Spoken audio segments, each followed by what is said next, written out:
Tirsa, I want to know Rost's story. Why he was made an outcast. He never told me. Said he took an oath of silence. What did he do? Oh. Yes, that. What crime did he commit? I will tell you if you wish. But it is a long story. Are you sure you want to hear it now? Of course I want to hear it. Tell me. Rost never committed any crime. He was an outcast by choice. What? What do you mean? Many years ago, before the derangement, before the Red Raids, a band of murderous outlanders, 12 in number, struck without warning. At Mother's Vigil, they took hostages, and then pressed on, headed for Devil's Thirst. Mother's Vigil? Where's that? You would know it as the Forsaken Village, near the Karja border. But at the time, many families lived there. Rost's was one of them. His mate was killed fighting the Outlanders, and his daughter was among those taken hostage. His daughter? What was her name? Alana. She was just 6 years old. Nora Braves couldn't stop 12 Outlanders? Or rescue the hostages? It was quite impossible. We outnumbered them, but every time a Brave came within bowshot, the Outlanders killed a hostage. What did they come here to do? That was never discovered. We couldn't track closely enough to observe them.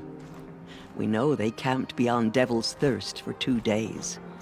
There were reports of strange noises. And then, as suddenly as they came, the Outlanders made their way back to the border and disappeared. What happened to Rost's daughter? She was killed?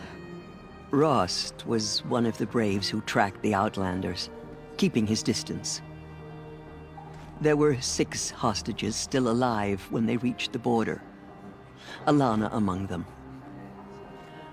Rather than release them, the Outlanders slit their throats and left the corpses just across the border, mocking us. Why? Cruelty. They knew the faithful Nora would not leave the sacred land to collect the bodies, let alone pursue them. They thought themselves safe from our vengeance. Are you saying that Rost went after them? That he became an exile? No. Rost was beside himself with grief, but even so, he would never have broken taboo. Then what did he do? He called upon the most terrible and secret rite of the Nora tribe. He begged to be made a Death Seeker. A Death Seeker? What is that? One who dies to go seeking, and in seeking, brings death to others. The ritual drags the spirit from one's body, releasing it to All Mother's care. The heart beats, the mind thinks, but the spirit has moved on. I don't understand. Rost went after the Outlanders, but his spirit never left. It remained here with All Mother. He gathered the bodies of the slain and returned them. And then he set out in pursuit, not as an exile, but a weapon of vengeance. A barbed arrow shot from a bow, never to return. But Rost did return. Yes. A full year later, and terribly wounded. He collapsed at the border of the sacred land. A hunting party came upon him. He was delirious, in agony. By law, he should have died where he lay. But one of the hunters broke taboo, and reaching across the border, she dragged him to our side. Who was she? A brave who'd lost a mate and 2 sons to the very outlanders that Rost pursued. So, Rost never finished his mission. To the contrary, he killed all 12. Tracked them to disparate places the world over, he said. Meridian, Ban-Ur, the Claim, Utaru Land, further even, into the Forbidden West. The last he killed nearly got the best of him. Wounded, he stumbled and crawled back to us, hoping to die as close to the sacred land as he could. He never expected nor asked to be dragged across the border and nursed back to health. That was done to him, leaving us, the matriarchs, in a difficult position.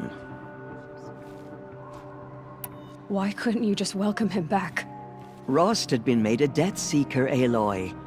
He no longer had any place among the tribe. By law, he should have been driven back out.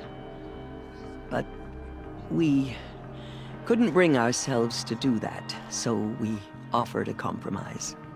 You made him an outcast. Yes. We offered to do so on the condition he never speak to anyone of this exception. After all he did, all he suffered, to be declared an outcast was his reward. Rost was overjoyed. He never expected to live another day in the sacred land, let alone the embrace, so close to the goddess. He resolved to spend the rest of his days in solitude, and was happy to do so. But then you found me, and gave me to him. Yes. Another compromise. The matriarchs feared you, and would not let you be raised by the tribe. And so we turned to Rost. I knew that he would take care of you, bring you up, teach you to worship All-Mother and respect the ways of the tribe. He certainly tried anyway. You took a man who'd lost his daughter and made him raise an infant girl? Doesn't that strike you as callous? I'm inclined to think the course of events has shown the wisdom of our choice. And I'm quite certain that from the moment he laid eyes on you, he saw you as a gift, and never a burden. All right, Tirza, that's quite a story. It's time for me to move on. I thank you for doing what you could to help me through the years, and for telling me Rost's story. I wish I could have done more, but I am just one woman. As am I. No need to sell ourselves short. Oh, thank you, Aloy. I will pray for you. Okay, I guess it can't hurt. She is All-Mother's